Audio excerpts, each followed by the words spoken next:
हे दोस्तों, स्वागत है आप सभी को अपने channel teach club India channel पर। आज मैं क्लास 9 के लिए बहुत ही इंपॉर्टेंट टॉपिक लेकर आया हूँ।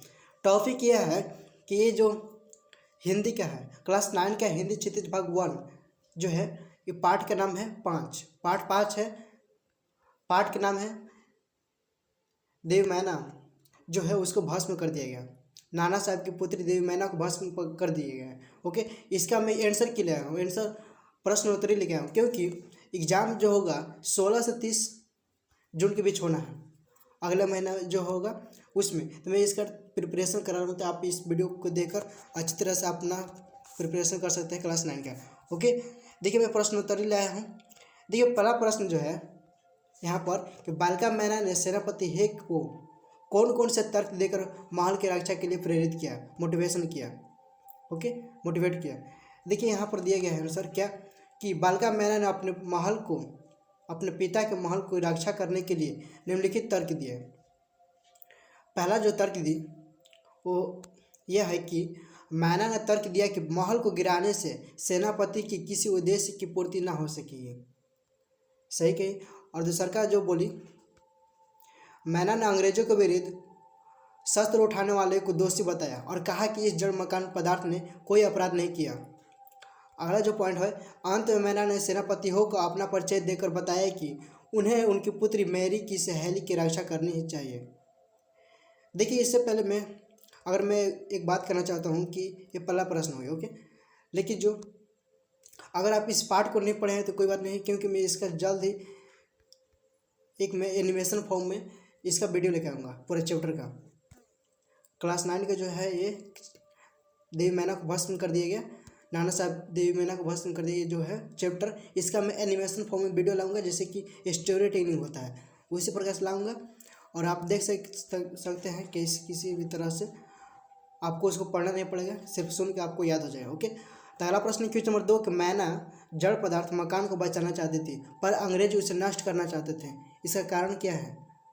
उत्तर है कि मैना उसी मकान में पली बढ़ी थी, उसी में उसके बचपन की, पिता की, परिवार की यादें समाई हुई थी, इसलिए वह जड़ मकान उसके लिए पूरी जिंदगी के समान था। वह उसके जीवन का भी सहारा हो सकता था, इसलिए वह उसे बचाना चाहते थे। अंग्रेजों के लिए वह राजमहल के उनके दुश्मन नाना साहब की निशानी था। वे उनकी हर निशानी को मिला देना चाहते थे ताकि देश में फिर से कोई अंग्रेजों के विरुद्ध आवाज़ न उठा पाए। ओके, अगला प्रश्न की ओर बढ़ते हैं। क्वेश्चन नंबर 3 है कि सर थॉमस हेक के मैना पर दया भाव के कारण क्या था। इसके मुख्य कारण था, ऑप्शन यहाँ पर दिया गया है, डेक आंसर है कि मैना का करुणामयी मुख्य और उसकी अल्पायु देखकर सेनापति हेक को उस पर दया आई। वह उसकी पुत्री मैरी की सहेली भी थी। मैरी जो है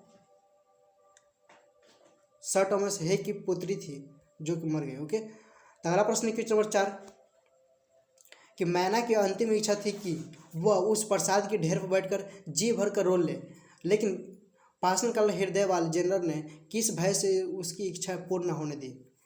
देखिए इसका राइट आंसर यहाँ पर दिया गया है क्या, पूरी अच्छी तरह से यहाँ पर दिया गया है, अब देख सकते हैं, इसका स्क्रीनशॉट भी ले सकते हैं।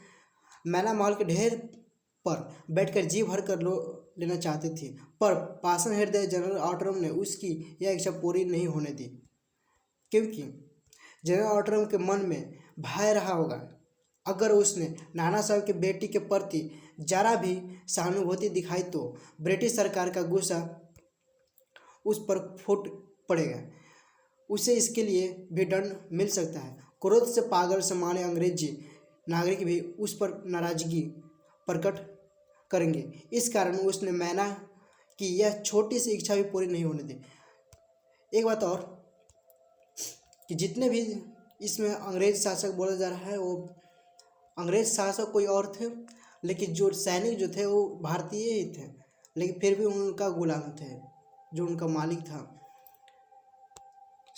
ओके, अगला प्रश्न क्वेश्चन नंबर 5 बालिका मैना के चरित्र की कौन कौन सी विशेषताएं आप अपना जीवन में अपनाना चाहेंगे। देखिए यहाँ पर दिया गया है कि बालिका मैना के चरित्र की निम्नलिखित विशेषताएं हम अपनाना चाहेंगे अपनी लाइफ में। क्या? जो पहला है, वह एक साहसी तथा वाक चतुर बालिका थी, बहुत अच्छा बोलती थी। ओके। अगला जो है, प्रैतिक धरोहर और देश प्रेम की भावना, उसके अंदर देश प्रेम की भावना बहुत ही अच्छी तरह से कोट करके भरा था। अगला जो है, निर्भय तथा आत्म बलिदान की भावना। आगे की ओर बढ़ते हैं। अगला प्रश्न मतलब चौथा पॉइंट में है कि भावुकता और तर्कशीलता बहुत अच्छी तरह से कर लेते थे, यही अपनाना चाहूँगा। अगला प्रश्न क्वेश्चन नंबर 6, जो अंतिम प्रश्न है कि टाइम्स पत्र में 6 सितंबर को लिखा था, बड़े दुख का विषय है कि भारत सरकार आज तक उस दुर्दांत नाना साहब को नहीं पकड़ सकी। इस वाक्य में भारत सरकार से क्या ऐसा है? ओके, तो देखिए इसका आंसर है, सिंपल सा आंसर है एक लाइन का। यहाँ भारत सरकार से ऐसा है कि ब्रिटिश शासन के अंतर्गत चलने वाली इस भारत सरकार जिसे अंग्रेज अधिकारी चलाते थे। ये हो गया आपका क्वेश्चन आंसर। ओके, अगर ये वीडियो आपको अच्छी लगी हो तो वीडियो को जरूर शेयर करें अपने दोस्तों को, भाइयों को, बहनों को, क्योंकि ये वीडियो क्लास 9 के लिए बहुत ही इंपॉर्टेंट है। क्योंकि अगले महीने जो एग्जाम होगा इसी से रिलेटेड क्वेश्चन पूछा जाएगा। क्योंकि सिलेबस, आपने सिलेबस का वीडियो नहीं दिखाया क्लास 9 का कि क्या क्या एग्जाम में पूछा जाए, किस चैप्टर से पूछा जाए, हर एक विषय का मैं इस चैनल पर वीडियो बनाऊँगा, डिटेल में बनाऊँगा। तो आप न्यू है तो आप हमारे चैनल को जरूर सब्सक्राइब करें। मिलते हैं नेक्स्ट वीडियो में, तब तक के लिए धन्यवाद। Thanks for watching this video.